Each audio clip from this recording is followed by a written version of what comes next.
వీర సైనికుల త్యాగాలను స్మరించుకుందాం. దేశం కోసం పోరాడి అమరులైన వీర సైనికుల త్యాగాలను భారతీయులందరూ స్మరించుకోవాలని ఎస్సీ ఎస్టీ బీసీ మైనార్టీ మహిళా ఐక్యవేదిక కర్నూలు నగర అధ్యక్షురాలు మిసాల సుమలత కోరారు. ఈ రోజు కర్నూలు నగరంలోని 48వ వార్డు రోజా వీధిలో 25వ కార్గిల్ విజయ్ దివాస్ సందర్భంగా అమరులైన వీర సైనికుల త్యాగాలను స్మరించుకుంటూ క్యాండిళ్లు వెలిగించి నివాళులర్పించారు. ఈ సందర్భంగా కర్నూలు నగర అధ్యక్షురాలు మిసాల సుమలత మాట్లాడుతూ దేశ రక్షణ కొరకు అహర్నిశలు శ్రమిస్తూ దేశ రక్షణ తమ ఊపిరిగా జీవిస్తున్న భారత సైనికులందరికీ కృతజ్ఞతలు తెలిపారు.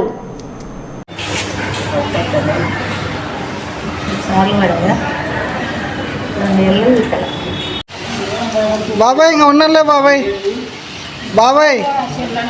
ఉన్నలే బాబాయ్ ఇంకా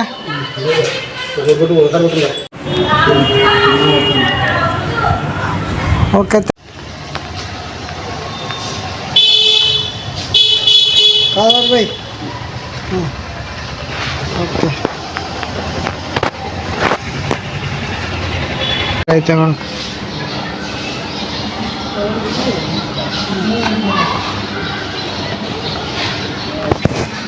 అమరులైన వీర సైనికుల త్యాగాలను భారతీయులందరూ స్మరించుకోవాలని కోరుకుంటున్నాను. ఈరోజు రోజా వీధిలో 25వ కార్గిల్ విజయ్ దివాస్ సందర్భంగా అమరులైన వీర సైనికుల త్యాగాలను స్మరించుకుంటూ క్యాండిల్స్ వెలిగించి నివాళులు అర్పించాము.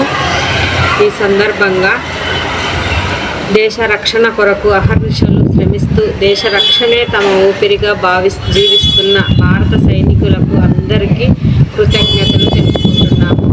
భారత ప్రధాని నరేంద్ర మోడీ కార్గిల్లో ఈ యుద్ధ వీరుల స్మారకాన్ని సందర్శించి భారత సైనికులలో ఆత్మస్థైర్యం నింపడం హర్షించదగ్గ విషయమని తెలియజేస్తుంది.